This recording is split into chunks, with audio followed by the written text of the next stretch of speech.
종교교원에 오신 것을 환영합니다. 이번 주는 8주 차이고요. 드디어 나머지 반이 남았습니다. 그동안 개인 학습을 하시느라 수고하셨고, 또한 쉽지 않을 거라는 것을 알고 있습니다. 자식의 페이스에 맞춰서 개인 학습을 하는 것이 생각보다 쉽지 않은 것을 알고 있지만, 여러분들이 열심히 노력해 주셔서 감사하고, 남은 반절도 그렇게 계속해서 노력해 주시기를 기대합니다. 학습을 시작하시기 전에 여러분들은 조용한 공간을 찾으셔서 기도로 이 학습을 시작하실 수 있으면 좋겠습니다. 오늘 저희가 다룰 내용은 8주차의 내용이고요. 15과 16과에 있는 내용, 즉 번성하여 땅에 충만하라는 계명, 그리고 예수 그리스도를 통해 가정 생활에서 어떻게 행복을 얻을 수 있는가에 대해서 이야기를 나누려고 합니다. 먼저 7주차 리뷰를 좀 살펴보겠습니다. 지난주에 우리는 남편과 아내 사이의 성적인 애정행위는 본래 아름답고 신성한 것이라는 것에 대해서 이야기를 했습니다. 또한 우리는 주님의 도움이 필요하며 그렇게 도움을 받을 때 순수함을 향상하고 순결함에 따라서 기쁘게 생활할 수 있음을 배웠습니다. 또한 우리는 우리의 신성한 정체성과 목적을 이해하면 외설물 사용에 대항하는 데 도움이 된다는 것에 대해서도 이야기했습니다. 또한 우리에게는 순결의 법을 지키는 데에도 또한 외설물을 멀리하는 데에도 속죄의 힘이 필요하다는 것에 대한 이야기도 했습니다. 우리가 성적인 애정 행위가 합법적인 부부 사이에서만 이루어져야 하며 또한 그것이 우리에게 굉장히 중요한 문제이고 또 가족이 더욱더 하나가 되는데 중요한 부분임을 기억할 수 있기를 바랍니다. 오늘 우리는 아기에 대한 나의 생각을 이야기하는 것으로 시작해 보고자 합니다. 여러분, 이 사진 보이십니까? 이 사진이 제 아들이 태어난 지 이제 막 돌이 되기 전이었는데요. 지금은 이제 12살이지만 저에게는 아직도 귀여운 아들이긴 합니다. 여러분들이 이 사진을 보시면서 혹은 여러분의 조카나 혹은 여러분이 좋아하는 교회 다른 초등의 어린이들을 생각하시면서 여러분이 아기에 대해 느끼는 감정을 설명하기에 어떤 단어를 생각할지 좀 고민해 보시기 바랍니다. 생각하시면서 들어보시면 좋을 것 같은데요. 뭐 이런 얘기들을 할 수 있겠죠. 귀엽다고 얘기하실 수도 있고요. 또 너무 말을 안 듣는다고 얘기하실 수 있고요. 시끄럽다 얘기하실 수도 있고요. 또 나도 저런 아이를 가져갔으면 이런 생각을 하실 수도 있고요. 또 뭐 여러 가지 생각들이 드실 수가 있겠습니다. 농담처럼 하는 이야기인데 할아버지나 할머니들이 아들, 딸보다는 손자, 손녀를 더 귀여워한대요. 그 이유 중에 하나가 뭐냐라고 했을 때 그 아들과 딸은 수고해서 길러야 하지만 손자, 손녀들은 아유 이쁘다, 아이고 예쁘다 하고선 그냥 집으로 돌아가기 때문에 책임이 없기 때문에 더 손자, 손녀를 좋아한다. 이런 우스갯소리도 있었던 것 같습니다. 여러분들이 자녀를 갖는 것에 대해서 한번 생각해 보시기 바랍니다. 여러분은 결혼을 언제 하시고 싶으십니까? 또 여러분은 자녀를 언제 가지고 싶으십니까? 어떤 사람들은 20대 중반에서 후반 넘어가는 시간에 해야 된다고 생각하는 사람들도 있고, 어떤 사람들은 30대 넘어서 해야 된다고 생각하는 사람도 있고, 어떤 사람들은 충분히 즐기고 30대 중반 이후에는 아이를 가지는 것이 좋겠다고 생각할 수도 있겠다고 생각합니다. 특히 요즘 사회에서는 집을 가지는 것이 어렵고, 또 재정적인 어려움도 있고, 또 직업을 가지는 것의 어려움도 난이도가 증가하다 보니까 많은 사람들이 그 교회 밖에서는 대부분 30세 이후에 가지는 것, 심지어 30대 후반까지도 혹은 40대 초반까지도 바라보는 경우들이 많이 있는 것 같습니다. 어떻게 보면 점차 이런 나이들이 늦춰지는 것 같은데요. 그들의 이유를 들어보면 자신이 어렸을 때 가난하게 자랐는데 자신이 겪었던 그 가난을 내 자식에게 물려준다고 생각하면 아, 싫다. 차라리 나 혼자 그냥 사는 게 낫다. 그리고 그 아이는 오히려 태어나지 않는 게 그 아이에게 축복이 아닌가? 이렇게 생각하는 사람도 있습니다. 어떤 사람들은 아, 내가 아이에게 돈을 쓸 돈이면 그냥 지금처럼 근근히 근근히 살아가는 상황일 텐데 아이에게 돈을 쓰지 않고 그것을 나를 위해서 온전히 투자한다면 나는 좋은 차도 살 수 있고 여행도 좀 좋은 데 다닐 수 있고 빈도도 늘릴 수 있고 맛있는 것도 더 많이 먹을 수 있지 않겠느냐. 내 삶을 즐기는 데 있어서 아기를 가지는 것이 그렇게 이득이 아니다라고 말씀하시는 분들이 있습니다. 이러한 사회적인 풍조가 요즘에는 교회에도 어느 정도 묻어오는 것 같습니다.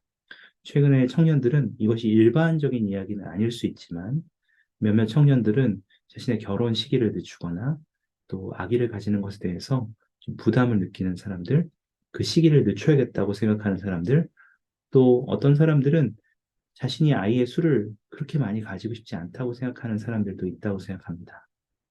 이따가 이러한 문제들에서 좀 더 고민해 보아야 하는데요. 우리는 자녀를 가지는 것에서 이야기하기 위해서 우리의 개인적인 생각들이 어떤지를 먼저 생각해 보시고, 그런 다음 주님은 도대체 자녀를 가지는 것이 왜 우리에게 중요한 문제라고 말씀하시는지를 살펴봄으로써 우리의 생각을 전환해 보겠습니다. 충분히 생각하실 시간을 좀 가지셨는지 모르겠습니다. 아직 여러분들이 결혼을 언제 하는 것이 좋은지, 자녀를 또 언제 갖는 것이 좋은지, 왜 그렇게 생각하는지를 정리하지 않으셨다면 잠시 영상을 멈추시고 그 시간을 가져보신 다음에 다음으로 넘어가 보시기 바랍니다. 자녀를 가지는 것이 우리에게 왜 중요한가를 생각하기 위해서 먼저 우리는 닐 L. 앤더슨 장로님의 말씀을 읽어보도록 하겠습니다. 지금 세상에서는 자녀를 가져야 하는 중요성을 폄하하여 자녀를 갖는 것을 미루거나 제한하자는 주장을 많이 합니다. 최근에 제 딸아이들이 우리 회원은 아니지만 5자녀를 둔 어느 기독교인 어머니가 쓴 블로그를 소개해 주었는데 그곳에는 이렇게 적혀 있었습니다. 이런 분위기에서는 어머니로서 성경에 입각하여 자녀들을 키우기가 몹시 어렵다. 자녀보다는 대학과 세계 여행이 단연코 우선이며 저녁에 나가서 여가를 즐기는 것이 더 중시된다. 헬스클럽에서 몸매를 가꾸고 원하는 직장을 얻는 것이 먼저다. 그런 뒤 이 글이 있었습니다. 어머니가 되는 일은 취미가 아니라 소명이다. 자녀는 단지 우표보다 귀엽다고 수집하는 그런 존재가 아니다. 시간을 낼 수 있을 경우에만 함께 무언가를 하는 존재도 아니다. 하나님이 우리에게 시간을 주신 것은 자녀를 낳아 기르라는 뜻에서이다. 여러분 어떤 생각이 좀 드십니까? 어떤 부분이 좀 마음에 드셨고 또 새롭게 발견하신 부분들은 어떤 것들이 있습니까? 출산에 대해서 새로운 시각으로 좀 보실 수 있으셨는지 모르겠습니다. 여러분, 어머니가 되고 아버지가 되는 일이 취미나 내가 선택할 수 있는 옵션이 아니라 소명이라고 생각해 보신 적이 있으십니까? 그리고 그것이 나에게 왜 중요한지 생각해 보신 적이 있으십니까? 하나님께서 우리에게 자녀를 낳아 기르라고 말씀하셨다는 것을 우리가 기억할 수 있습니까? 창세기 1장 27절에서 28절에는 아담과 이브가 창조되었을 때 하나님께서 그들에게 첫 번째 주셨던 계명이 무엇인지가 담겨 있습니다. 잠깐 27절과 28절을 한번 보시죠. 하나님이 자기 형상, 곧 하나님의 형상대로 사람을 창조하시되 남자와 여자를 창조하시고 하나님이 그들에게 복을 주시며 하나님이 그들에게 이르시되 생육하고 번성하여 땅에 충만하라. 땅을 정복하라. 바다의 물고기와 하늘의 새와 땅에 움직이는 모든 생물을 다스리라 하시니라. 하나님께서 아담과 이브에게 그들이 가족을 이루게 되었을 때 첫 번째 주신 계명은 바로 생육하고 번성하여 땅에 충만하라는 것이었습니다. 이 계명은 우리에게 오늘날 어떻게 적용되고 있을까요? 그것은 가족 세상에 전하는 선언문에 다음과 같이 나와 있습니다. 하나님께서 아담과 이브에게 주셨던 최초의 계명은 그들이 남편과 아내로서 부모가 될 수 있는 잠재력에 관한 것이었다. 우리는 하나님께서 자녀들에게 번성하여 땅에 충만하라고 명하신 계명이 여전히 유효함을 선언한다. 더 나아가서 우리는 하나님께서 출산에 신성한 능력은 남편과 아내로서 합법적으로 결혼한 남자와 여자 사이에서만 사용되어야 한다고 명하셨음을 선언한다. 오늘날 가족 세상에 전하는 선언문은 우리에게 아담과 이브에게 주어진 이 첫 번째 계명, 즉 생육하고 번성하여 땅에 충만하라는 계명이 어떻게 우리에게 적용돼야 하는지를 전해주고 있습니다. 여러분이 보고 계신 것처럼 하나님께서는 첫 번째 되는 계명으로 번성하여 땅에 충만하라고 명하셨습니다. 출산의 신성한 능력은 우리에게 주어진 우리에게 주어진 특별한 의무이기도 합니다. 하지만 단순히 이것을 의무로만 생각하면 우리는 슬플 것 같습니다. 우리가 출산을 통해서 얻는 축복은 있을까요? 여러분 어떤 축복들을 좀 생각해 보실 수 있습니까? 일단 자녀를 기르면서 그들이 귀엽고 또 그들과 함께하는 것을 통해서 행복을 느낄 수 있다고 생각할 수도 있겠네요. 또 또 어떤 의견들은 자녀를 낳아 기르면서 고생하는 경험을 해봐야 된다. 그래야 우리도 발전하지 않겠느냐? 라는 생각도 있으실 수 있다고 생각합니다. 또한 어떤 분들은 자녀를 낳아서 더 많은 하나님의 자녀들을 지상에 데려와서 그들이 구원의 계획 안에서 승형에 이를 수 있도록 돕는 것이 우리의 의무 아니냐, 이렇게 말씀하시는 분도 있을 수 있다고 생각합니다. 또 어떤 사람들은 부모 세대와 우리의 조상들은 후손들을 낳기 위해서 그들 스스로 이러한 수고와 책임을 짊어지셨다. 그런데 우리는 우리가 편하기 위해서 혹은 우리가 불편하고 힘들기 때문에 상황이 어렵기 때문에 그러한 희생을 마다한다면 너무나 이기적인 것이 아니냐, 이렇게 표현하는 사람도 있었던 것 같습니다. 혹시 이 중에 여러분이 생각하고 있는 것들이 좀 있으십니까? 혹은 여러분은 어떠한 생각을 더 하고 싶으십니까? 닐 앤더슨 장로님께서는 하나님 아버지의 계획에서 남편과 아내가 자녀를 가짐으로써 성취되는 목적들이 무엇이 있는가를 말씀하셨습니다. 자녀를 낳아 이런 하나님의 영의 자녀들에게 필멸의 육실을 제공하는 것은 남편과 아내가 받는 최고의 특권입니다. 자녀가 태어나면 부부는 지상에 자녀를 데려오려는 하나님 아버지의 계획 중 일부를 성취하는 셈이 됩니다. 주님은 사람에게 불멸과 영생을 가져다 주는 것, 이것이 곧 나의 일이요 나의 영광이니라 라고 말씀하셨습니다. 불멸하려면 그 전에 필멸이 있어야 합니다. 아까 여러 사람들의 의견에 잠시 말씀드린 대로 우리는 자녀를 낳을 때 단순히 주님 계명으로 주셨기 때문에 하는 것이 아니라 우리가 그렇게 태어난 것처럼 하나님의 영의 자녀들에게 필멸의 육신을 제공하는 특권을 누릴 수 있습니다. 전세에서 아직 많은 영들이 지상에 내려와 육신을 가지고 그들이 이 삶을 통해서 할 수 있는 경험을 하고 발전하여 주님과 같이 되기를 고대하고 있습니다. 우리가 자녀를 출산하고 그들을 복음 안에서 양육하고자 노력할 때 그들은 그들이 가질 수 있는 최고의 축복들을 누릴 수 있게 되는 것이며 우리 또한 이러한 특권을 주님의 자녀들에게 기회를 제공하는 것으로 사용할 수 있습니다. 한 가지를 더 본다면 벨러드 장로님께서는 이렇게 말씀하셨습니다. 지상 생활의 이 목적은 육체를 얻고 선택 의지를 행사하며 이전에는 하늘 부모만 맡을 수 있었던 남편과 아내 및 부모 역할을 받아들임으로써 더욱더 하나님처럼 되는 것임을 여러분의 학생들은 이해해야 합니다. 필면의 삶의 필수적인 목적 하나는 바로 이번에는 자녀가 아니라 부모로서 직접 가정을 꾸리는 경험을 하게 되는 것입니다. 하나님 아버지는 우리가 번성하여 땅에 충만하라고 하신 첫 번째 계명에 순종하기를 바라십니다. 이는 하나님의 계획을 성취할 뿐만 아니라 그 계획을 통해 당신의 아들, 딸들에게 주시고자 하는 기쁨을 얻게 하기 위함입니다. 전세에서건 그리고 이 세상에 태어났을 때 우리는 이제까지 자녀로서의 역할만 해왔습니다. 우리가 나중에 승형에 이르고 하나님 아버지와 하나님 어머니와 같은 역할을 하기 위해서는 우리는 자녀로서의 역할뿐만 아니라 부모로서 직접 가정을 꾸리고 돌보는 경험이 필요합니다. 우리가 번성하여 땅에 충만하라고 하신 첫 번째 계명에 순종할 때 단순하게 구원의 계획을 성취하여 더 많은 영의 자녀들을 지상으로 데려오는 것뿐만 아니라 그것을 통해서 우리는 자녀를 낳는 기쁨을 얻고 자녀를 양육하면서 우리는 부모로서 성장하며 앞으로 하나님 아버지와 하나님 어머니와 같이 될 수 있는 준비를 하게 되는 것입니다. 그것은 우리에게 얼마나 큰 특권입니까? 그리고 큰 기회입니까? 그래서 제가 첫 번째 나누고 싶은 원리는 남편과 아내가 자녀를 세상에 데려올 때 그들은 하나님 아버지의 행복의 계획 중 일부를 성취하는 것이라는 것을 나누고 싶었습니다. 이제 그러면 자녀를 가지는 것에 대해서 좀 더 구체적으로 이야기해 봅시다. 이제까지 우리는 왜 지상에 자녀를 데려오는 것이 중요하고 또한 자녀를 가지는 것이 우리에게 왜 큰 축복이 되며 특권이 되는지에 대해서 이야기했습니다. 여러분이 자녀를 갖기로 결심하셨다고 생각할 때 여러분은 몇 가지 고려해야 할 것들이 있습니다. 이 세 가지 상황들을 한번 살펴보시면서 밑에 있는 질문들과 함께 생각해 보시면 좋을 것 같습니다. 첫 번째 상황은 다음과 같습니다. 나는 지난번 임신에서 몇 가지 의학적 합병증을 경험했는데 그것이 다음 임신에도 일어날 수 있다. 그래서 나는 남편과 자녀를 더 이상 갖지 않기로 했다. 다른 형제 자매는 모두 자녀가 많은데 비해 우리에게는 자녀가 2명밖에 없어서인지 죄책감이 든다. 두 번째와 세 번째도 한번 보시죠. 아내와 나는 나중에 아이를 가질 계획이지만 그 전에 여행도 하고 다른 경험도 하고 싶다. 이렇게 미루어도 괜찮을까? 남편과 나는 아이를 가지길 원한다. 그런데 우리가 그럴 준비가 되어 있는지 모르겠다. 지금은 우리가 재정적으로 안정되어 있지 않다고 느낀다. 적절한 시기가 언제인지 어떻게 알 수 있는가? 여러분들이 할 법한 고민 아닙니까?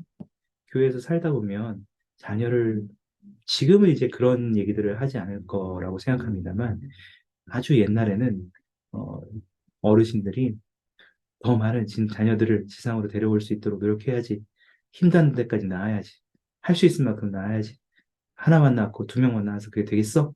이렇게 뭐 말씀하시는 경우들도 있었다고 들었습니다만, 여러분도 혹시 그런 비슷한 고민에 빠져본 적은 없습니까? 아직 결혼을 하지 않으셨기 때문에 그런 생각을 안 하셨을 수도 있지만, 아마 여러분이 나중에 자녀를 가질 기회가 되었을 때, 어, 아까 얘기한 것처럼, 아까 얘기한 것처럼 자녀를 지상으로 데려오는 것이 우리에게 특권이고 또 그들에게 축복이 되는데 우리가 봉사한다는 의미에서 더 많은 자녀들을 될 수 있을 만큼 많이 데려오면 좋지 않을까? 이런 생각을 가지실 수도 있고 그렇게 하지 못하는 자신에 실망하거나 죄책감이 드실 수도 있습니다. 또는 요즘처럼 취직하기 어렵고 재정적으로 쉽지 않은 시기에 어, 다른 경험도 하고 싶은데 아이를 좀 낳는 것을 미루면 안 될까? 혹은 내가 준비가 되었을까? 이런 고민을 하는 것이 어떤 면에서는 저는 타당하다고 생각합니다. 여러분이 이러한 질문에 대해 좀 더 생각하기 위해서 도움이 필요하시다면 아래 링크에 있는 준비자료 2부를 좀 살펴보실 수 있겠습니다. 필요하다면 영상을 멈추고 이 준비자료 2부를 더 살펴보시면서 여러분의 생각을 정리해 보시죠. 위와 같은 세 가지 질문에 여러분들은 복음에 기초하여 어떻게 답변하시겠습니까? 단순하게 신앙을 가져. 더 나을 수 있어. 아픈 게 문제야? 주님의 자녀를 지상으로 데려오는 게 문제지. 참아. 이렇게 말할 수 있을까요? 아니면 2번과 3번과 같은 고민을 하는 사람들에게 왜 신앙이 없어? 낳으면 주님이 알아서 도와주실 건데. 단순히 이렇게 말할 수 있느냐는 거죠. 자녀를 낳는 것에 대해서 어떻게 결정하고 어떻게 생각하는 것이 맞을까? 복음에서는 그것에 대해서 어떻게 가르칠까를 보기 위해서 우리가 잘 알고 있는 엘마서 37장 37절을 잠깐 같이 보시겠습니다. 너희 행하는 모든 일을 주와 의논하라. 그리하면 그가 너를 유익하도록 지도하시리라. 참으로 내가 밤에 누울 때 주께로 누워 그리고 내가 자는 동안 너를 지키시게 하고 내가 아침에 일어날 때에는 하나님께 드리는 감사로 네 마음이 가득 차게 하라. 이렇게 하면 마지막 날에 내가 들리움을 받으리라. 이 성구를 보시면서 어떠한 생각이 드십니까? 제가 두 번째로 여러분께 나누고 싶은 원리는 남편과 아내가 주님과 상의하고 그분을 믿는 신앙을 행사하면 주님께서는 자녀를 갖는 문제에 관해 결정할 때 그들을 인도하실 거라는 겁니다. 주님의 자녀들을 더 지상으로 데려와야지, 더 많이 데려와야지 라고 생각할 수 있지만 자녀를 언제 낳을지, 몇 명을 낳을지는 부부가 주님과 상의해서 결정할 문제입니다. 다른 사람들이 외부에서 보는 시선들이 다를 수 있고 그들의 판단이 다를 수 있지만 가족 안에서 자녀를 몇 명을 낳고 언제 낳을지는 주님과 남편과 아내 사이에서 이루어져야 하는 중요한 문제입니다. 그러므로 이 부분을 꼭 유념하여 두시기 바랍니다. 많이 갖는 것이 중요한 것이 아니고 또한 빨리 갖는 것이 중요한 것이 아니라 늦게 가지는 것이 나쁜 것이 아니고 조금 갖는 것이 나쁜 것이 아니라 남편과 아내가 주님과 상의하고 그분을 믿는 신앙을 행사하는 것이 제일 중요한 것입니다. 자녀를 신앙으로 가지는 것과 관련되어서 저희가 영상을 하나 보시겠습니다. 영상을 보시면서 미래의 여러분이 자녀를 가지기 위해서 지금 어떻게 준비해야 되는지를 고민해 보시기 바랍니다.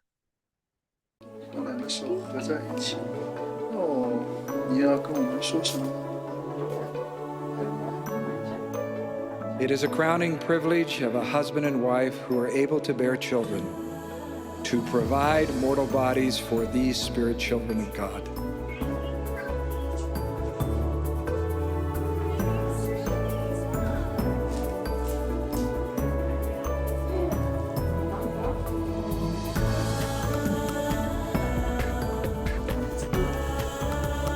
We declare that God's commandment for his children to multiply and replenish the earth remains in force.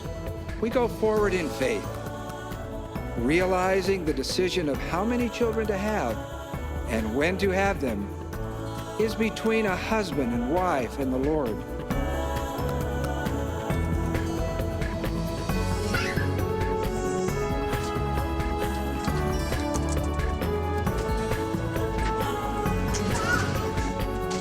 My daughters recently referred me to a blog written by a Christian mother not of our faith with 5 children.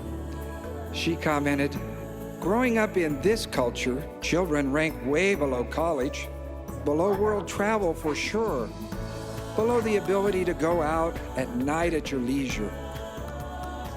She then adds, "Motherhood is not a hobby. You do not collect children because you find them cuter than stamps. It's not something you do if you can squeeze the time in. It is what God gave you time for." And Jesus took a child in his arms and said, "Whosoever shall receive one of such children in my name receiveth me, and whosoever receiveth me receiveth him that sent me."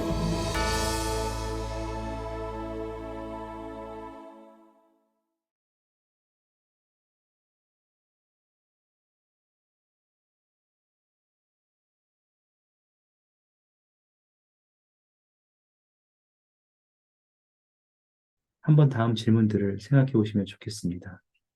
남편과 아내가 언제 얼마나 많은 자녀를 가지는 것을 하나님과 상의하는 게 여러분에게 왜 중요할까요? 자녀를 가질 수 없는 사람들을 보셨을 때 그들은 어떻게 신앙으로 나아갔습니까? 또 다른 사람들을 바라볼 때 언제 얼마나 많은 자녀를 가져야 하는지에 대해 우리가 다른 사람들을 판단하지 않는 것이 왜 중요할까요?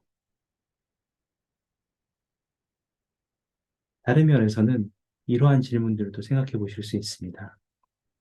여러분은 자녀를 갖는 것에 대해 개인적으로 어떤 믿음과 느낌을 가지고 있습니까? 자녀를 갖는 문제에 관해 주님의 관점과 내 뜻을 더욱 온전히 일치시키려면 어떤 변화가 필요합니까? 여러분은 자녀를 갖는 것의 중요성을 어떻게 옹호할 수 있습니까? 또한 주님의 뜻에 따라 자녀를 가지라는 계명을 따를 때 어떻게 하면 주님께서 나와 배우자를 지원해 주시리라는 신뢰를 키울 수 있습니까? 이 문제를 깊이 생각해 보시고 여러분의 미래에 대해서 고민해 보시기 바랍니다. 결혼을 아직 고민하지 않고 있기 때문에 지금 당장 이 문제에 대해서 생각해 보지 않으셨을 수도 있습니다만 지금부터 이러한 문제들을 한번 생각해 보시고 고민해 보신다면 여러분이 결혼을 하시고 자녀를 가지게 될 시기가 왔을 때 여러분들의 고민은 훨씬 더 줄어들게 될 것입니다.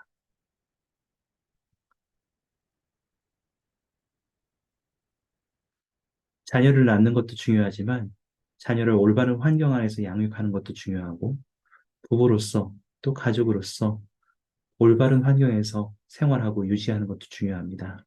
저는 옛날에는 어떤 사람이 개종하고 나서 한 2, 3년 교회를 잘 나오면 그 사람이 교회를 영원히 잘 다닐 거라고 생각했습니다. 그리고 때로는 선교사업을 갔다 오면 아, 이 사람은 진짜 끝까지 남을 수 있겠구나 라는 생각을 했던 시기도 있었습니다. 그리고 어떤 사람들은 아, 저런 부름에도 봉사하고 참 대단하다. 저 사람은 끝까지 남겠다. 이러한 생각을 가졌던 시기도 있었습니다. 하지만 제가 이제 알게 된 것은 아, 저조차도 아직 모른다는 것이었습니다. 혹시 압니까? 제가 다음 주에라도 믿음을 다르게 가지고 다른 종교로 가거나 믿음을 완전히 버릴 수도 있는 것 아닙니까? 그래서 우리가 끝까지 견딘다는 게 생각보다 쉬운 문제가 아니라는 것이라는 것을 다시 한번 생각해 볼 수 있는 기회들이 몇 번 있었습니다. 이 성전은 필라델피아 성전인데요. 이 성전 직접 가보신 적 있으신 분이 있는지 모르겠네요. 저는 뭐 처음 봤습니다만 이 성전을 왜 보여드리냐면 이 성전과 관련해서 홀스트롬 장로님께서 말씀하신 것이 있기 때문입니다. 홀스트롬 장로님께서는 다음과 같이 말씀하셨는데요. 이 구조물은 성전을 이야기합니다. 파괴적인 바람과 침습하는 지하수의 영향을 받게 될 것입니다. 이런 험한 조건들을 확인하지 않고서 그대로 둔다면 그로 인해 이 웅장한 건축물은 상당한 손상을 입고 심지어는 파괴될 수도 있습니다. 이런 영향이 성전에 사정없이 미칠 것임을 알았기 때문에 엔지니어들은 그에 맞추어 설계를 했고 작업자들은 건물 전체 바닥 아래로 10m 깊이의 구멍을 하나 팠습니다. 그들은 건물의 확고우동한 기초를 만들기 위해 원래 그 자리에 있던 펜실베니아 화강암 안으로 그런 구멍을 팠습니다. 콘크리트 기초와 토대를 여러 개의 로크 앵커로 화강암 안반에 고정해서 강풍과 맹렬한 지하수도 견딜 수 있게 했습니다. 여러 개의 앵커가 화강암에 15에서 53m 깊이로 박혔습니다. 제가 이렇게 상세한 정보를 드리는 것은 다음과 같은 점을 가르치기 위해서입니다. 일시적인 건축물과 달리 영원한, 그리고 영원하기를 바라는 삶을 세우면서 우리는 때때로 우리의 기초와 관련된 구조공학 및 건축에 너무나도 주의를 기울이지 않는다는 것입니다. 그 결과 우리는 위험한 영향력에 무방비 상태로 노출되고 쉽게 공격을 받게 됩니다. 여러분은 이 성구를 아주 많이 보셨을 거라고 생각합니다. 혹시 방금 홀스트롬 장로님의 말씀을 듣고 이 구절을 다시 한번 읽으시게 될 때 새롭게 드시는 생각, 새로운 관점으로 바라보신 것들이 있는지 모르겠습니다. 이 힐라면서 5장 12절은 모두에게 아주 널리 애용되고 사랑받는 성구이기도 하지만 동시에 너무나도 익숙하기 때문에 간과되기도 할 수도 있다고 생각합니다. 구속주의 반석 위에 우리의 기초를 세워야 하는 것을 기억하고 있습니까? 사실 아까 보았던 필라델피아 성전이나 다른 건축물의 경우에는 그냥 우리가 원하는 대로 구조공학에 따라서 땅을 파고 앵커를 묻고 지지대를 만들고 보강을 하고 여러 노력을 들여서 그냥 우리가 원하는 대로 쉽게 할 수 있지만 사실 우리의 삶에서 그러한 기초를 단단하게 만들고 그리스도의 반석 위에 우리가 그 기초를 세우는 것을 실제로 해나가는 과정은 건물을 세우는 것과는 또 다른 난이도의 것이라고 생각합니다. 우리가 원하는 대로 되지 않을 수도 있고 우리의 의지가 약해질 수도 있고 여러 가지 어려움들이 산재할 거라고 생각합니다. 그리고 그 과정도 우리의 선택 의지만으로 되는 것도 아니기 때문에 특별히 나 혼자만이 아닌 우리의 가족 모두를 위해서 이러한 기초를 세우는 것은 더 어려운 거라고 생각합니다.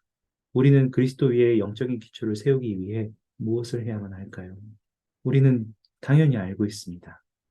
개인과 가족이 예수 그리스도 위에 기초를 세운다면 사탄은 그들을 파멸시킬 힘을 갖지 못하게 된다는 것을요. 여러분은 개인적으로 어떻게 노력하고 계십니까? 혹은 여러분 주변의 다른 사람들은 어떻게 그러한 기초를 세우기 위해 노력하고 있습니까? 여러분만의 방법이 있으시면 그러한 것들을 좀 나눠주시면 감사하겠습니다. 몇 가지 개인과 가족이 예수 그리스도 위에 기초를 세울 수 있는 방법은 나누고자 합니다. 의식과 성약은 우리 삶을 그리스도와 그분의 속죄라는 기초 위에 세우는 데 사용해야 할 구성 요소입니다. 합당하게 의식을 받고 성약을 맺으며 그러한 성스러운 결심을 충실히 기억하고 이행하며 받아들인 의무에 따라 살고자 최선을 다할 때 우리는 안전하게 구주께 연결되어 그분과 함께하게 됩니다. 그리고 그러한 결속은 우리 삶의 어느 시기에든 영적인 힘과 안정의 근원이 됩니다. 아까 힐라면서 5장 12절에서 저는 이 부분이 마음에 드는데요. 이 성구에서는 이렇게 이야기합니다. 너희의 기초를 세워야 함을 기억하고 기억하라.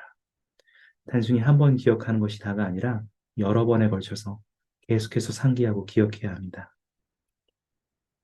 의식과 성약도 마찬가지 아닙니까? 우리는 성찬을 매번 반복해서 취하고 성전의식에 매번 반복해서 참여하며 우리의 성약을 새롭게 하고 마음을 다지며 노력하고자 하는 시도를 합니다. 홀스트롬 장로님은 또 다음과 같이도 말씀하셨는데요. 여러분은 기초를 세우거나 수리하거나 강화하는 데 필요한 모든 도구를 이용할 수 있습니다. 거기에는 꾸준하고 충실한 기도, 경전을 통해 매일 하는 복음 공부, 교회 모임에 적극적으로 참여하는 것, 특히 진정한 의도를 지니고 성찬을 취하기, 지속적으로 행하는 이타적 봉사, 부지런한 성약 지키기 등이 포함된다. 또 하나의 필수 도구는 살아계신 선지자의 권고입니다. 라고 말씀하셨습니다. 생각보다 작고 단순한 복음 안에서의 활동들이 우리가 그리스도 위에 기초를 세울 수 있는 데 도움이 됩니다. 별거 아닌데 뭐 다음에 하지 뭐 라고 생각하지 말고 우리가 이러한 작고 단순한 수단들을 우리의 삶에서 습관으로 만들어갈 수 있기를 바랍니다. 여러분이나 여러분의 가족 중 예수 그리스도 위에 기초를 세우는 것에 대한 다양한 형태의 폭풍을 견디거나 이겨내는데 도움이 되었던 경험이 있다면 그것은 어떤 경험입니까? 마지막으로 영상을 하나 보시겠습니다. In nature, trees that grow up in a windy environment become stronger. As winds whip around a young sapling, forces inside the tree do two things. First, they stimulate the roots to grow faster and spread farther. Second, the forces in the tree start creating cell structures that actually make the trunk and branches thicker and more flexible to the pressure of the wind. These stronger roots and branches protect the tree from winds that are sure to return. My young friends, the world will not glide calmly toward the second coming of the Savior. The scriptures declare that all things shall be in commotion.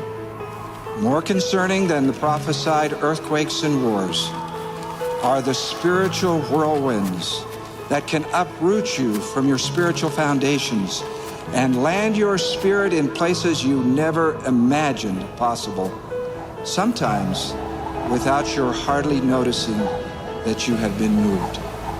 The worst whirlwinds are the temptations of the adversary. Sin always has been and always will be a part of this world, but it has never been so accessible, insatiable, and acceptable. There is, of course, a powerful force that will subdue the winds of sin. It is called repentance. How do you prepare for your whirlwinds? Remember, it is upon the rock of our Redeemer, who is Christ, the Son of God, that you must build your foundation, that when the devil shall send forth his mighty winds, his shafts in the whirlwind, when all his hail and his mighty storm shall beat upon you, it shall have no power to drag you down, because of the rock upon which ye are built. This is your safety in the whirlwind.